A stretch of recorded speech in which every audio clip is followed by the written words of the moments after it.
আজকের ভিডিওতে অত্যন্ত গুরুত্বপূর্ণ একটি বিষয় আলোচনা করব।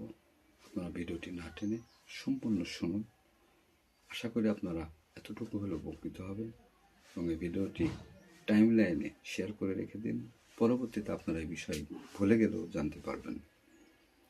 কৃমি, আমাদের প্রত্যেকটা মানুষের শরীরে কৃমি রয়েছে, থাকবে, কিন্তু আমরা কৃমিনাশক ডোজ করতে চাই না। আসুন আজকে জেনে নিই আমাদের কৃমিনাশক ডোজের বিষয়। প্রত্যেকটা মানুষের প্রতি 6 মাস অন্তর অন্তর কৃমিনাশক ডোজটা করা প্রয়োজন। আর এই আমরা যদি কৃমিনাশক না খাই, আমরা যেই জীবন ধারণের জন্য যে খাবারগুলো খেয়ে থাকি, এই পুষ্টিকর সব উপাদানগুলো কৃমি খেয়ে নেই, ফলে আমরা দুর্বলতা, পুষ্টিহীনতায় এবং আরও অনেক রোগে ভোগে থাকি। তো কাজেই একটা মানুষের প্রতি 6 মাস অন্তর অন্তর একজন বিশেষজ্ঞ ডাক্তারের পরামর্শক্রমে তার কৃমিনাশক খাওয়া প্রয়োজন। আর কৃমিনাশক না খেলে আমরা রক্তশূন্যতা, পুষ্টিহীনতা এবং বিভিন্ন আরও সমস্যায় ভুগে থাকি।